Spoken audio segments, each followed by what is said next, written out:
Hi, everyone, and welcome back to the BrainTrainr podcast.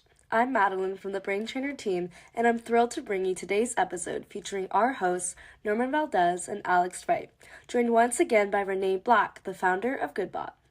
You might remember Renee from our November 2024 episode. This time, she returns not just as a guest, but as the newest co-host of the BrainTrainr podcast. And in today's episode, we'll dive into the political dimensions of AI, how we can build civic capacity around emerging technologies, and why public interest tech is key to driving systemic change. It's also kicking off a new podcast series we'll be launching very soon, and offers a sneak peek into GoodBot's upcoming curriculum on AI, systems thinking, and governance.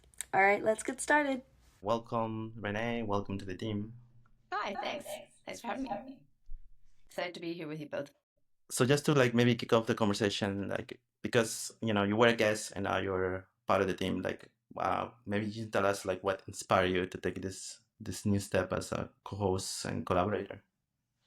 Yeah, I guess I've just been so excited about some of the conversations I've been able to have in the last year about who the different people who are working in the space and realizing that there's a lot of conversations that aren't being surfaced that feel really important, especially at this moment in time where I think there's a lot of overwhelm happening because of the politics of this moment. And so it feels more important than ever to really be intentional about surfacing things that people can do, be intentional about both in terms of their own consumption, but also in terms of the kinds of policies we can be thinking about, the kinds of collaborations we need to be having.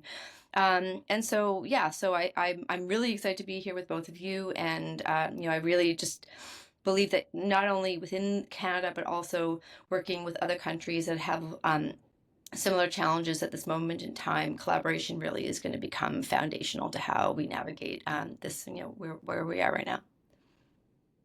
So, kind of continuing some of the conversation that we had last time around, and we've been having offline continuously.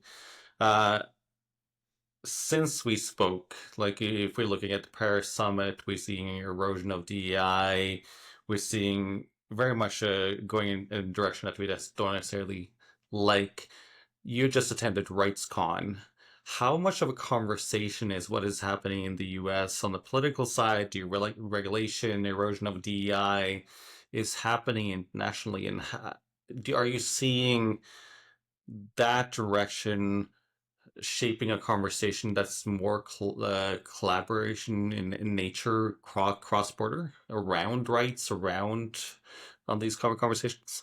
Yeah, I think that I think at RightsCon it was sort of a moment of pause because I think even now, we're a couple months into this administration and the decisions are still unrolling. We still don't actually even know what the full slate of tariffs are going to end up being. So it's not even a situation that's stabilized in Canada in terms of trade, let alone other issues, including international cooperation and security. So there's a lot that is kind of in flux at this moment in time. Internationally, what we were starting to see was second order effects that were happening and sort of manifesting as a result of some of the decisions that the Trump administration had made. So an example of that is that there was an executive directors meeting one day, and while we were in those conversations, some organizations in Serbia were being, their offices were being raided by the government of Serbia, and the justification was grounded in Trump's rhetoric and language around, corruption and abuse of this, the sector and people who've been funded by U.S. aid. And so it had been giving cover to, authoritarians and authoritarian-like governments to basically harass civil society in other countries. And so, this was very much this was very much happening while we were at the conference. So not only are these second order effects starting unraveling then, but they're continuing to unravel right now with the attacks on a lot of different types of publications in terms of journalism, a lot of work on disinformation, a lot of work on human rights, humanitarian support. So there's just so many places at which this is happening. And then within the US context, of course, there's really been a weaponization of the administration against people that are being perceived as enemies. And that ranges not only from the types of funded activities like USAID and departments and the US Institute for Peace, but it is also going after law firms that were representing, the Robert Mueller's firm is now under investigation. There's been several firms that have had close relationships with the Democratic Party historically. They are also now being threatened by executive orders, which could, seriously damage them. And so far, they've just been capitulating, which has been very concerning because it, means that now the people who are meant to be holding up the rule of law within the U.S. are disincentivized from doing that in terms of being able to bring litigation in cases that may be able to support challenges to the current administration. So that's deeply concerning. So, and additionally, there's also been attacks against the FTC. So, but the courts are still moving. There are still suits that are happening. There are a lot of efforts at the state level that are happening. And so, even though it's been overwhelming, I think the noise of all of these big showcases obscures a lot of other things that are happening below the surface that are trying to manage what's going on and slow it down a little bit. Just related to one quick reflection on the USAID, and given the fact that during this series of conversations and gatherings, we're talking about systems thinking and kind of the holistic part of how these ripple effects. So, for example, the disruption to USAID is happening. I just convened a meeting between people at the USAID and others around, for example, the chance of losing all of the knowledge and data that's in USAID, and how there was a rallying call of people within USAID and adjacent to back up and really preserve that knowledge. But you're seeing this disruption at so many different levels, and how important it is for us to recognize what does that mean. It's like 60 years of international development work in so many different areas, and that could be lost overnight. What does that mean for human rights? What does it mean for gender equity? What does it mean for digital equity? There's so many ripple effects.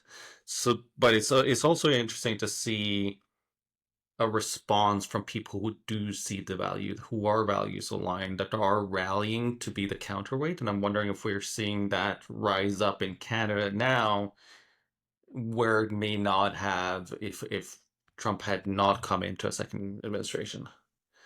Yeah, I mean, I think there's all kinds of things that would have been different if things had been different. I mean, I've asked the question of would it have been better for Trump to have won his second term because he'd be done now and he wouldn't have had 4 years to fester in anger and strategize with Project 2025 acolytes to kind of get things done. He would have been stuck in his sort of slower administration because there would have been a certain amount of continuation from the people and staff that he had on then.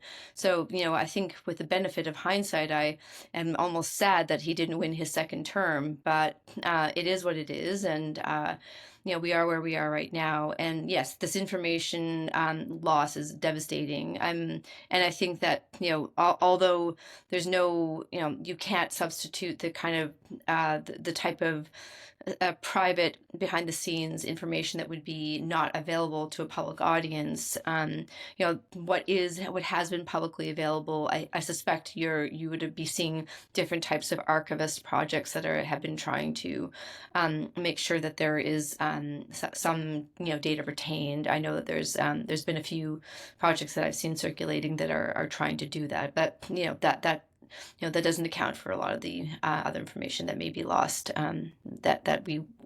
that's not visible and available to the public. I want to bring the conversation back into specifically AI. We can talk forever about politics and so many crazy things to talk about. Trump. I think this morning I have a friend from Iran, and then I had a conversation in the morning, and then I checked the news, and then there was an article that says Canadians born in Iran, Afghanistan thrown away at the U.S. border after Trump executive order on terror threats. And I was like, I just shared it with him. I was like, And then the emoticon that he sent me was this one, like, were you shrugging? Right? It was like, it's like, we just don't understand this new reality that we're living in. But I wanted to bring the conversation back to, like, you were recently featured on a Forbes article. It's titled "Politics and the Perils of AI Exacerbating Social Divides in Canada," featured in February, so it's very fairly recently, where it was talking about worsening social inequalities, the advancements of AI, how does that connect, and then marginalized communities. Talk about, I think it was referenced as the tech stack of inequality, which could actually be the potential name of a series that we do. Maybe we'll see. But the question is, can you, like, just because it's very relevant to this conversation, can you just unpack a little bit more for us, like, how does that reality that was expressed in the article, how does that connect to the political environment that we live in both US, maybe more so Canada, and why is that called out for more civic engagement when thinking about AI systems in particular? Yeah, I mean, there's different aspects to this sort of tech stack because I mean, there's the access tech stack that is about like the infrastructure you need to access the internet and the capacity that you need to be able to engage with it properly, and the ongoing connectivity and support. And so there's been very poor and inconsistent availability around Canada, especially in the north and in remote communities. I mean, that's also true in remote parts of Nova Scotia as well. So, we just don't have the coverage. And so that equity, that ends up very much affecting the economic and educational capacities and outcomes and potential for communities that are facing that limitation. And so as you add on all these additional layers of AIs accelerating this growth, it ends up becoming a force multiplier in terms of the inequality because everything is moving so much quicker. Now, I mean, in some ways, you'll be able to, once that connectivity is established, assuming it is established, you may be able to skip, stages, and that certainly should be, you know, something to look out for. But there's also, really important capacity lessons to be built along the way. Understanding if you're just for the first time engaging with the internet, you may be missing some of the very important lessons about how toxic the internet has become. If this becomes, if your version of the internet has been Facebook up until now and a couple of websites once in a while, and now you're suddenly kind of faced with everything, it really ends up, it's a very different world than the one that we would have connected to a few years ago. And it's just getting worse in many cases because of the fact that, because social media platforms are the internet for so many people, just because it's one of the main vehicles through which they interact with others. The decision of many of these companies to remove their trust and safety teams and really limit the types of functions that those teams play really ends up creating, environments that are pretty messy. There's a lot of what I would describe as information pollution. And like this election right now here in Canada, it's pretty obvious how that is starting to manifest. So like we're seeing, for example, we're starting to see these things that could be influence operations. It's not entirely clear right now, but they're basically fake accounts and fake groups that have been created by somebody. There's no knowledge of who those groups were created by. Some of them have hundreds of thousands of followers. A lot of the content is very pro-Canadian. The administrators, to the extent that we can see anything about them, are in other countries. The information that they have provided about themselves is in many cases patently false. So one of them is for an address in Toronto that is actually a hotel, but it actually uses a neighborhood of Toronto Island. So it's a Toronto address on Toronto Island. So there's another one that is 24 Sussex. So that is obviously not the address of a group unless somebody at the Prime Minister's residence is creating fake accounts, which is, I suppose, possible. So there's these, they're gathering these followings, and then they're mirroring content that are on other sites that are like them. So there's a whole network of them, and this is the kind of thing that we would have seen before in 2019, in 2016, the U.S. election. A lot of this, like basically this sort of slop is what some of the people in trust and safety would call it. It's slop content, and sometimes it's just opportunistic people who are tapping into a political moment to gather a bunch of followers. But sometimes those assets are being gathered intentionally with the purpose of influencing political sentiment, or they may get bought out by a foreign adversary who may be interested in using those to influence sentiment at a later point in the election when you're coming close to, for example, election day. Yeah, and sort of just continue to building on that. You mentioned the word capacity, of course, and capacity connects to education and about the role of education. And I don't know about all of you, but like all the meetings that I've been to and that have been in the last year or so, like it's always been like we need to build capacity. We need to think about like how within like social impact sector, for example, the issue of data, like the data is underutilized, it's disconnected. We're not making good use of data, and so like from what I observed, there's a building and I won't say like the one side, but like there's a building need, a compounding need to want to recognize that we need to do something around AI. We need to do something about the opportunity that it brings. But at the same time, of course, we can fall into the pitfalls of like, okay, let's not do it so quickly. Hey, hold off of the horses.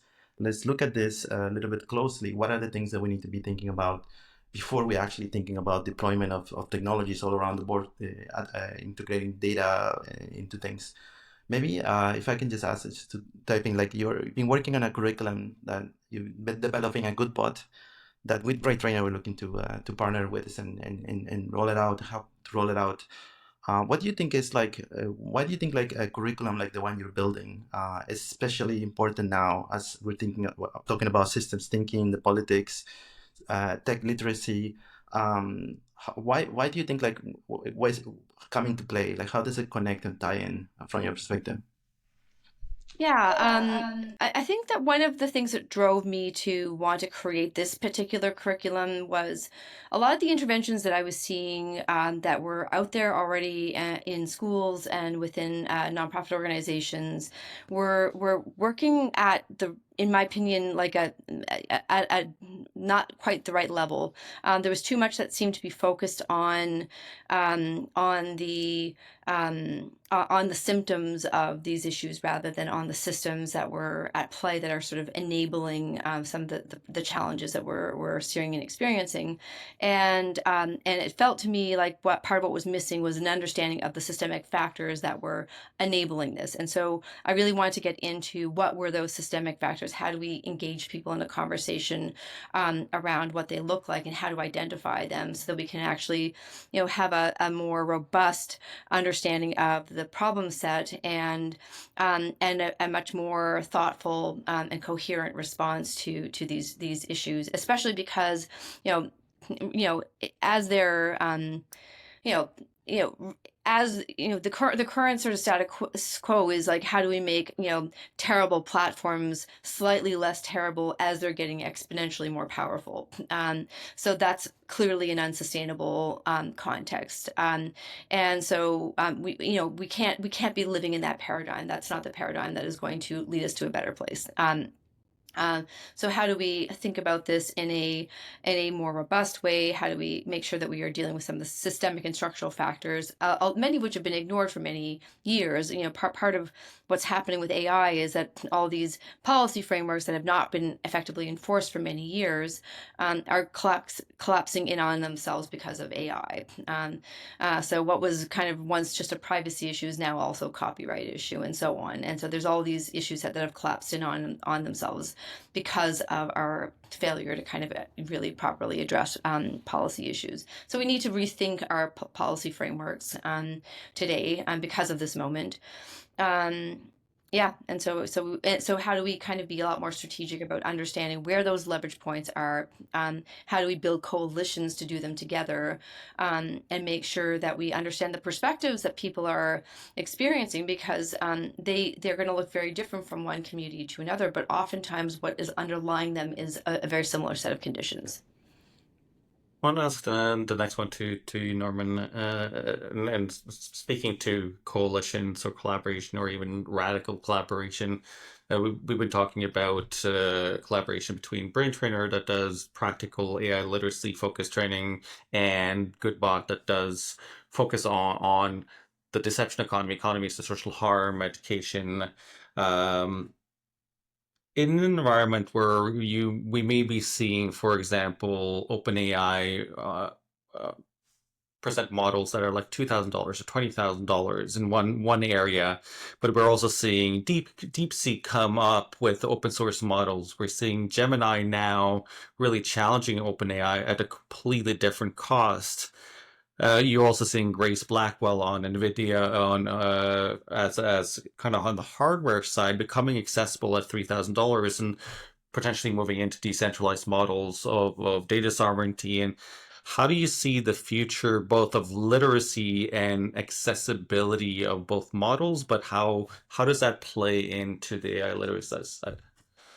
Yeah, I mean, I think that Well, the literacy component, I mean, I think that there's two components. Well, there's many components to the literacy side. So one is, how are these models being created, and how are they working? How can they be applied into a particular industry? And then, and then if you actually go deeper, then you're going to want to look at, like, what is the industry kind of context and sort of use for these particular tools. And so I think that that's one component to it. And then another component to it is, again, how are these made? How are they going to be governed over time? Because, as an example right now, a lot of data was used non-consensually to train these models. And that, there's a number of cases that are going through the courts, and Meta's case in particular is interesting because of the fact that while their lawyers are arguing fair use as their justification for using these data, they also use torrenting and other tools to be able to strip copyright protections, suggesting that they actually knew that they weren't supposed to be using this, really undermining their arguments around fair use. So that may end up being a particular context for Meta.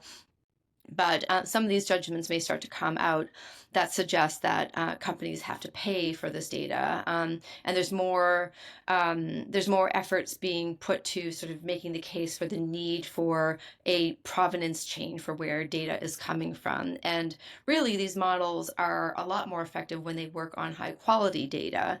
But increasingly, if you are scraping from the internet, you're consuming a lot of the slop that I was talking about earlier, and you're increasing other AI generated content. So there's this question about how effective these models continue to be, and how accurate they are as they continuously adopt their own kind of generated content. And so, we don't actually have a good answer for that right now. And we, quite apart from slop, which is, which is problematic in its own right. There's also evidence that, for example, Russia has been really making efforts to use, to get models to generate disinformation via their models. So there's lots of safeguard issues that are continuing to be surfaced that need to be governed and that require good attention, and that there's not very good answers for right now. So the literacy needs to be kind of really along this value chain of, where does data come from? Is there consent, or has there been some agreement that there isn't? Because that's something that's going to still play out. How is it translating into these tools? Are they safe? And of course, that's not a static thing. This is not a finished product that you kind of buy at a store and you test it and it's good. It's like there's all this other data that's constantly being put in terms of reinforcement learning and other types of learning continuously.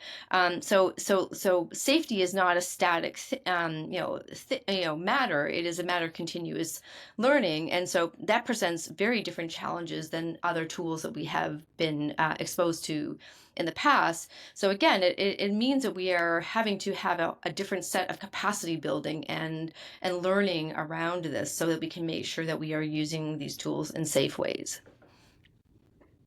Thank you. I'll offer my perspective on that as well, since education and literacy is like centered around like what BrainTrainr is about.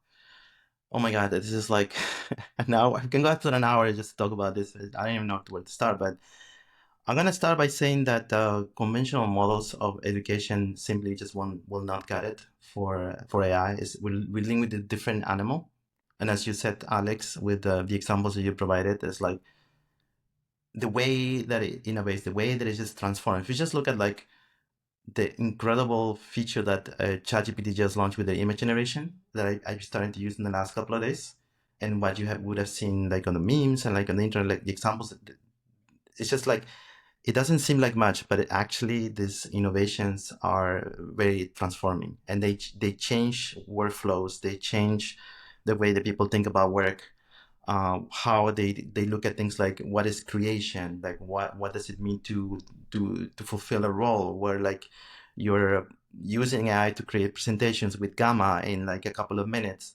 Like all of those things require a different approach, a different vision of how you execute education. So that's why like from what I see from my observations is a lot of the times if you just pay attention what people do when it comes to like their internet activity, you understand sort of like what is the thing that people want and what is it how is it the way that people are learning.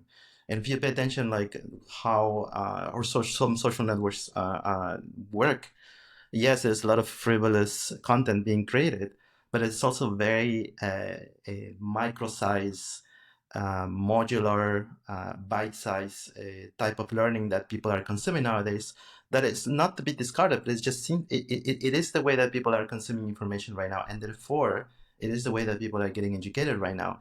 And it's not, we're not living in the time where like in order to master a specific competency you have to take a degree that lasts 6 months, a year, 4 years, a master's degree, PhD. I don't know. I think we still need all of it. I just think everything needs to be re-envisioned within the new realities. And I think when it comes to education, at least the approach that BrainTrainr takes is like, we don't just want to create courses, for example. We want to create different ways of fulfilling education, thinking about multiple platforms, multiple delivery for content, where it's like, it's not just a course.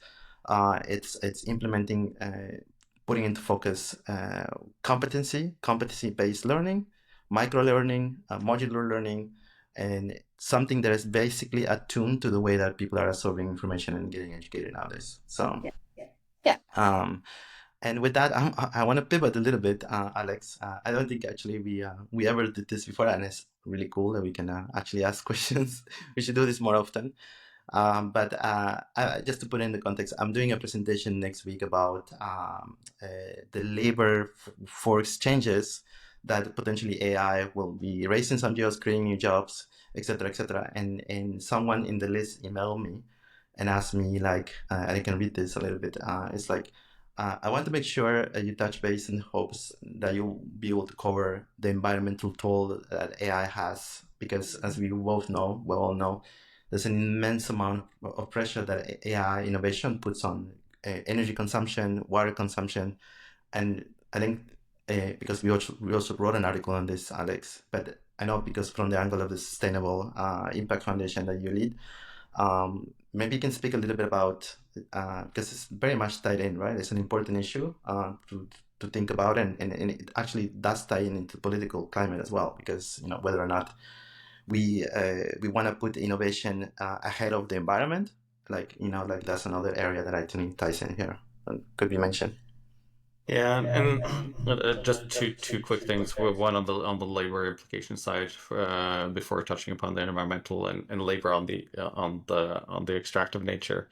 On the labor implications, I just talked to somebody that's really has a great insight into futures and the labor market in Canada, just this past week, and we're not ready for it. Like people discuss to what level will it disrupt? Like there's no doubt that disruption is coming. Whether or not that you're talking about AI specifically or robotics and AI, if you're looking at logistic jobs, which of there are many, looking at, for example, Amazon that has a lot of logistics jobs and how much they're pouring in funding wise, focus wise into robotics and AI, it's going to be dramatic, and we're not ready for it. We're not discussing it. We definitely don't have diversity in voices discussing it. So there's the need to have diversity in voices, community specific, community expertise uh, at different levels is huge. Uh, when talking about environmental footprint, there's no doubt that AI is going to play a huge part, whether or not we're talking about energy like electricity or need for water. I think there's lots that can be done to be helped there. Like there's what was proved with DeepSeek and smaller bespoke models is that you can run proficient models at way lower energy footprints. I think that's going to become more and more relevant, and I think that's moving faster than we thought. Um, but I think also that matters when we're talking about data centers and hardware and compute and why that should be in colder climates, because it's a lot about cooling. That's where Canada should be part of the conversation, but we're not necessarily leading that conversation to that extent. A lot of things that Victor at SETSI usually brings up, and we need to be more vocal about, is also the hidden aspect of this. This is nothing new for technology. We're seeing it in phones. We're seeing it in across different technologies. But the extractive nature of the support for this, if you're looking at regions in Africa that is bearing the labor brunt of what is carrying this emerging technology that's never been seen before, that's not being considered. Like it's not because we don't know about it, but it's the unseen, the often discarded conversations. So how do we bring that into the conversation in tangible ways as we're also discussing opportunities?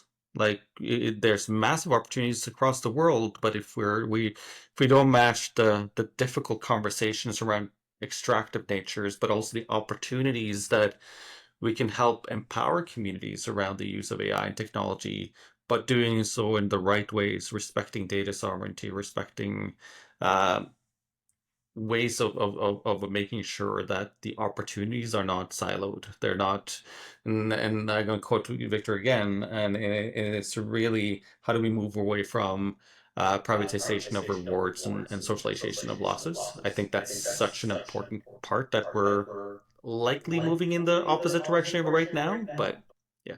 Victor is very quotable, right? And then we're doing an episode with him next, so that's Oh gonna be really fun. That we can say, hey, we quoted it like 3-4 times in the last episode.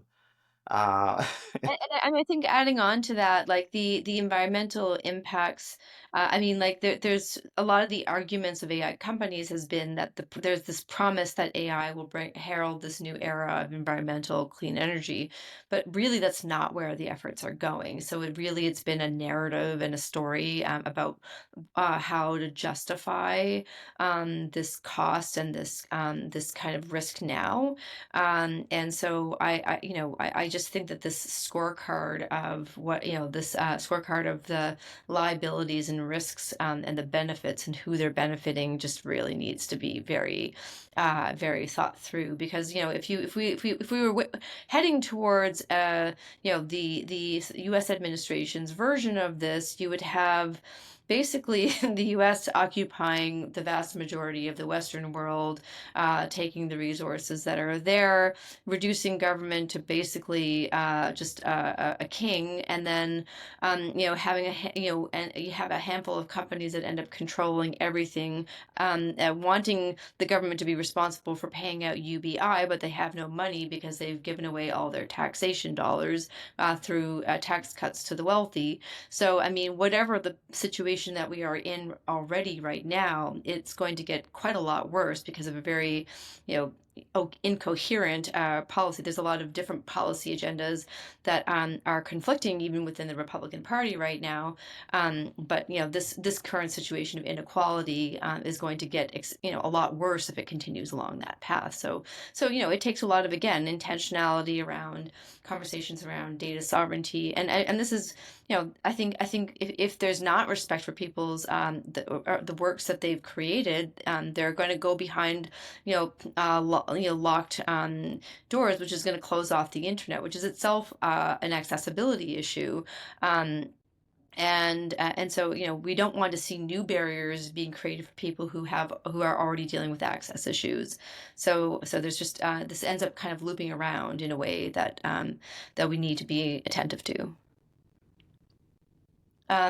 Alex, yeah, I mean, on your point about the global South and global majority, yes, I mean the issues in the DRC especially are not new. They've been going on for decades now, and it's and we're in this new era of kind of pseudo imperialism, it seems, with all these different countries sort of making threats of against smaller countries because of things like mineral and water. So, I mean, what do you think Canada's role is in this, and how do we kind of incorporate some of that into the conversations around capacity as well? It's a great question, and I think that there's a ton of opportunity for Canada to lead. I think first, Canada needs to get across some of the hurdles, whether it be resourcing, getting diversity and voices around the table for having these conversations. But if we solve that multidisciplinary approach, cross-sector approach to having conversation, Canada's uniquely positioned to lead some of this work, not only because we have a deep history when it relates to technical aspects of AI. On ethics, for example, Montreal Ethics Institute, Mila, like there is deep expertise on the ethics side here. But also, if we couple that with the deep expertise on a community level, whether we're talking about Indigenous truth and reconciliation, where some of the work that is being done at Mila through Indigenous Pathfinder program is being talked about by UNESCO and others about being unique in the world. Like that's a strength for Canada to lead through. There's lots of examples like that about intelligences as well. But similar to the conversation that we've had with SETC and AI in Black communities, for example, Canada is a country of diversity. That is a strength. But especially if we're talking about how do we lead? We have tendrils out in the world from a point of being connected to the world. So if we bring, whether we're talking about lived experience, professional experience, that ability to lead through responsible AI, but also recognizing that AI is just a tool. So what does AI mean for climate? What does it mean for healthcare? That's something that we can lead while collaborating internationally. And we recognize that Canada is a small country. We may be able to punch above our weight class when it comes to certain things, but we're still going to be a small country. We have to collaborate, but we do have the opportunity to lead in ways that other countries probably can't because of those international bridges that through people that live and work and play here. But I don't think we're exploring them enough now. But that is also an opportunity for us in the sector, especially once we build that ecosystem here in Canada. How can we leverage the international collaboration as well? I want to flip it. We're coming quickly towards the end, and I want to flip it to both of you because we're looking at putting together a series, a collaborative series, and I just want us to talk about kind of ideally both for both of you, how do you see the series playing out? What will be the focus, and what can people listening to in the audience here expect? Yeah, Renee has to speak because she's the one that came across with this idea of the series, and I think it's very crucial. And I think like it's a good example of like why we need a series. It's just because you had the question about literacy, right? And Renee answered the question, and we came from different angles. And I think it's like, and I talk about the flavors as well. We're doing a podcast right now. This is what I'm talking about, right? Like part of the reason why we do this podcast is because we're trying to educate as well our audience with the topics that we, as we do our work, we think are of benefit for people, for leaders, for all the audience that is listening to this podcast. but I just want to connect and see, like, why do we need a series? Because it's an educational tool, and these topics that we're talking about, deceptions economy, systems thinking, and the struggles that I think we're probably going to be facing worse things in the next couple of months within this year. Nobody wants to be negative and thinking about the worst things, but it does make you think that we might be heading into harsher times and new challenges this year. And especially when it comes to AI, we want to make sure that before we roll out money and put resources that we very well know need to be put, we need to make sure that we do our due diligence to do this in take into account these aspects that need to be very well taken into account. How the use of technology can go wrong unless you take these things under consideration. But yeah, I know I'll let Renee talk about that.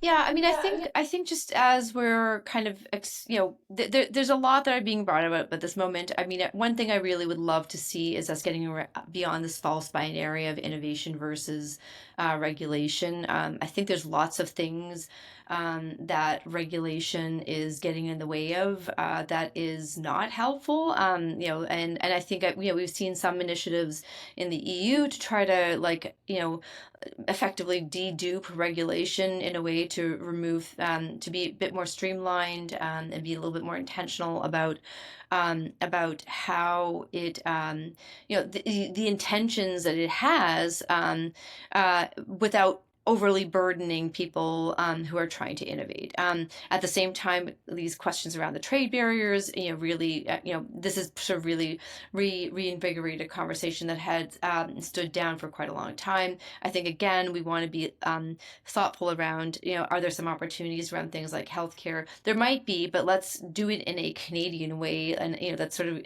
grounded in sort of maintaining sovereignty and Canadian values, rather than just getting bullied by the U.S. into decisions and data sharing arrangements that are ultimately going to be very, are going to be attacks on our sovereignty. So I think that sort of feels very important.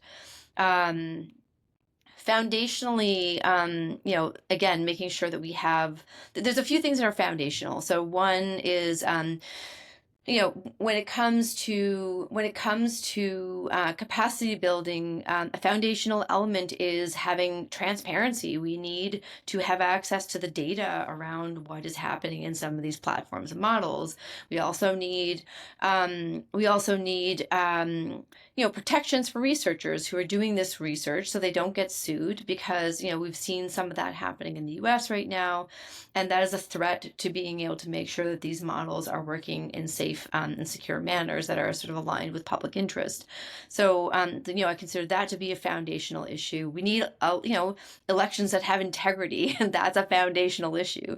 So there's a series of foundational issues that we really need to address kind of very urgently. And then there's a whole bunch of sector-specific issues that need to be addressed as well. And there's going to be cross-cutting issues across those as well. There's going to be the data governance side, which is going to be, there's going to be, common elements of data governance that are going to be true no matter what sector you're in. But then, of course, as you get into specific industries, the safety issues are going to vary quite a lot within a particular sector. So how do we kind of understand these different layers of governance and capacity that are needed along the way?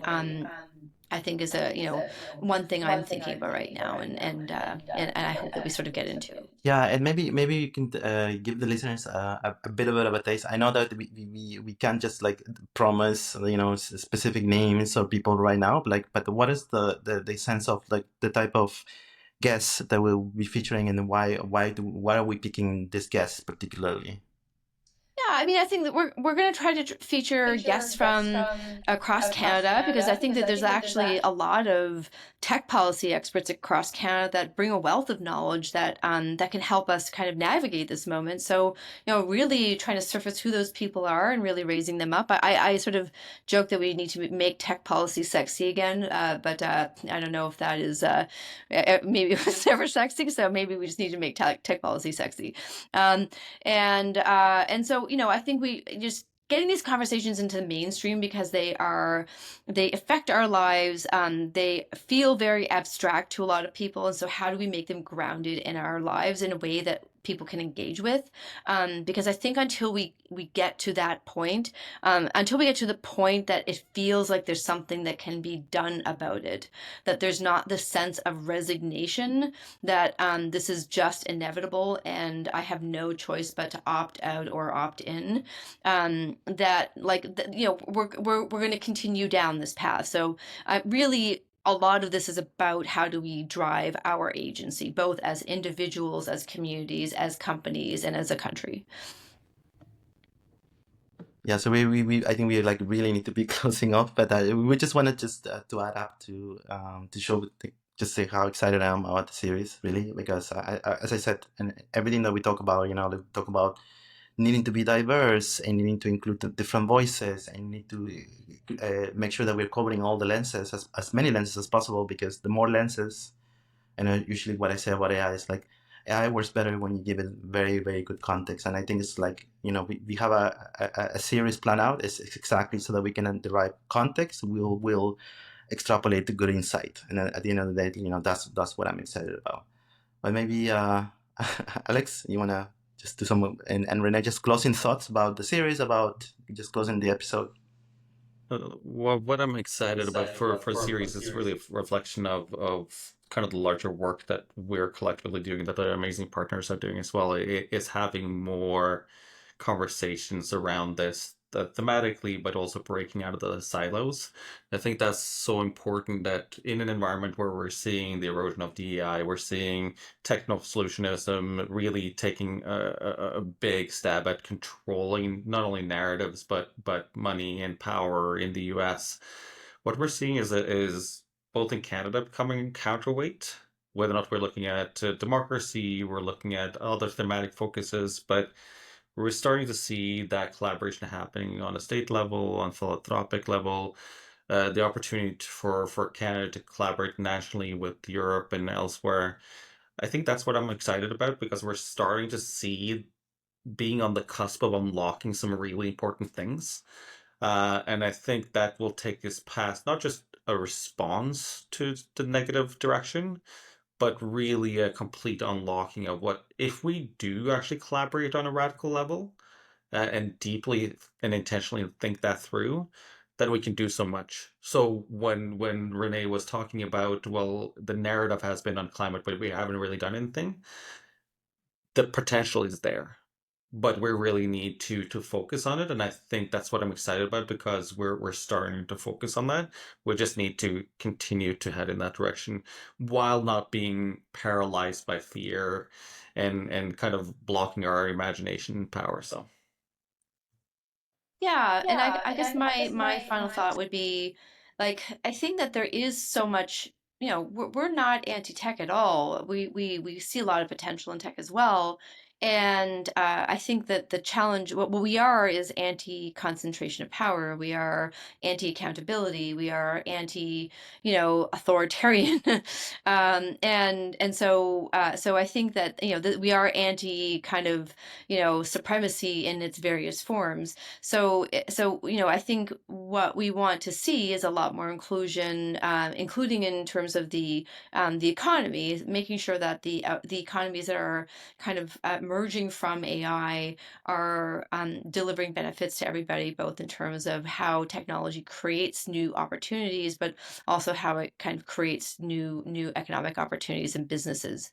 And that really is not the narrative that is coming out right now. And so when we talk about at GoodBot, like, talk about what we want to see, we want to kind of think about this imagined future. What is the imagined future we have when we have, thriving communities and societies online? How do we get back to some version of this excitement that of when the internet first came out, when things were kind of fun, and energizing? It was like about exploring rather than being manipulated. And how do we get to a point where, like, if I'm on my social media, I don't have to navigate like how many of my 20 posts are fraud or scams or manipulation? How do I, as a consumer, know that I am not being manipulated by a dark pattern or by a scam? Like, we have to spend so much time and energy to kind of navigate, if we are even dealing with real people and real content, and that is just not the internet that I think we all hoped we would be in right now. And we're not moving in that direction either. So, but there's a lot of people imagining that future, imagining what the infrastructures are that are needed to get there, that are thinking about this public interest alternative. So, in parallel to all these AI conversations, there's all these other conversations going on around digital public infrastructure that aren't making their way into these narratives. So, let's also be surfacing some of these other voices who are thinking about these solutions, who are and people who are imagining this other world of technologies, where there's where we are back in this place of exploring and connecting in a much more human way. And with that, we need to we're close enough. I think we're gonna end up with the note that we're all excited about the series and about the curriculum. For the listeners that are already following us on our platforms, we'll be announcing all of these things. So watch out there when we do. And yeah, close enough on a great note as usual. And till next time, everybody. Yeah, thanks so much. I'm really excited to be here with you both. Pues.